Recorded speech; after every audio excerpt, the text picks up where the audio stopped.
Hey guys, it's winter, it's cold outside, the days are short, we're wearing lots of clothes, we grow our beards and our hair out, we don't wear deodorant, we become hippies in winter, and eventually we all come out of our hibernation habits in the spring. Whether or not you're aware, the seasons affect you. Plants and animals are greatly aware of the cadences of the seasons. Growing a garden well requires you to submit to the seasons. Plants require 4 basic things: heat, light, water, and soil. Soil is the primary factor that a gardener can control. This is the time of year to prepare your soil. The best way to do that is to add organic matter. Compost is the key to growing healthy, nutritious, flavorful plants. The first step in flipping your beds is to remove the old crop residue. This is what some people call chop and drop. I use machetes, shears, snips, my hands, whatever I have on hand to get this stuff broken down and out of the way. I'm going to haul away the bigger stuff and toss it in the woods or in a compost pile or give it to the chickens to scratch around on.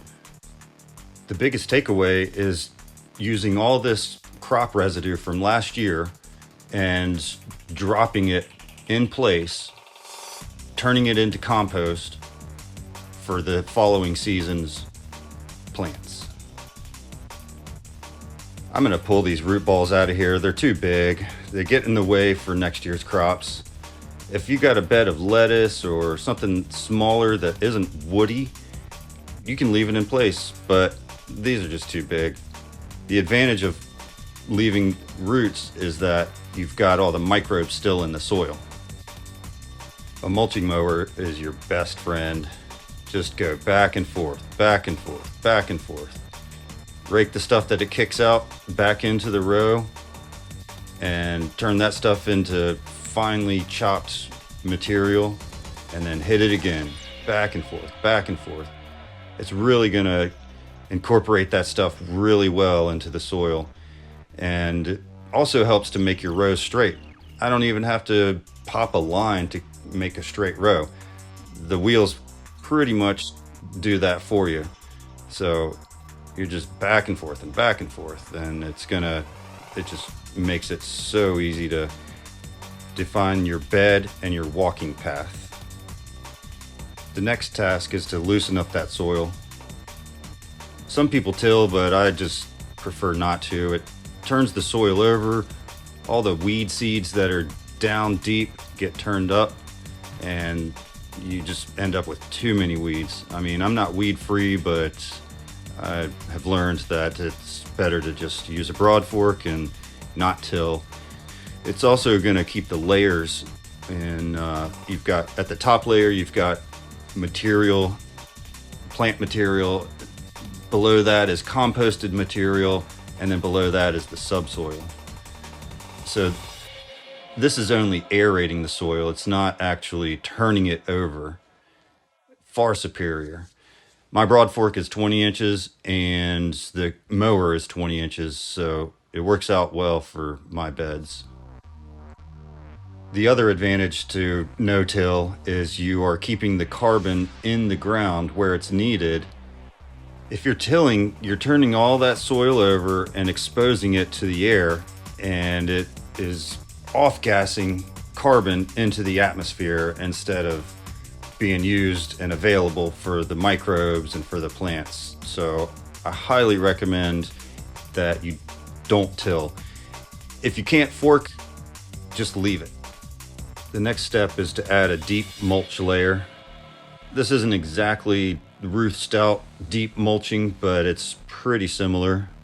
I'm using what I have available, hay, and this hay is coming from our cows that they kick this stuff around and it gets manure and rain and everything, so it's not exactly broke down, but it's not fresh. They definitely aren't going to eat it. It's pretty heavy because it's so saturated with rain and manure and all that stuff, so it's great to add to the beds as a mulching layer. The advantage of adding this mulch is to suppress weeds, to retain moisture and to add organic matter that will slowly break down and feed your plants. I've done this for years, and it really just turns the soil into beautiful black gold that plants love. If you have a standing crop like these turnips, you're going to do the same thing as the chop and drop. You're going to pull your crop, and the residue, which is the leaves, here you're going to just drop the leaves right back down onto your row. Turnips are actually a great crop for the chop and drop method. You get the turnip root, and then the greens can just be added as a mulch that's going to decompose and compost in place. This is going to add nitrogen to your soil. Worms will also eat these things and turn them to worm castings, which are rich in microbes. Just like the crop residue, if you have weeds, you can use those as a chop and drop as well. If you have a hoe or something similar, just hoe them into the rows and they'll decompose and turn into rich soil as well. The only thing that I would warn against doing this is weeds that have seeds in them. These are not seedy weeds. They haven't even had a chance to flower yet. It's middle of winter, they're just growing their vegetative state, so these are going to decompose. Following that, we're adding more manure or compost or whatever organic matter you have on hand. By the way, I have hay. You can use leaves, grass clippings.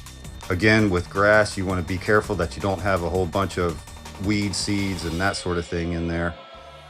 Here's another example of crop termination, flipping this bed for something next spring. I'm not sure exactly yet, but this was a row of kale right here, and I just came through and mowed and then forked, and I'm getting ready to add manure on top of this and then hay on top of that.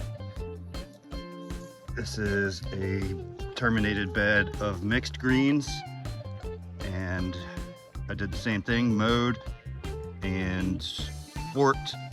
This is going to get the same treatment. You've probably heard that you shouldn't put fresh manure on the ground, but what I found is that if you rake it thin and give it time and keep it covered, that it will decompose fairly quickly, and then all those nutrients just go straight into your soil. As you can see, there's still a lot to do. I'm going to put down hay on all these rows, more manure as it comes in.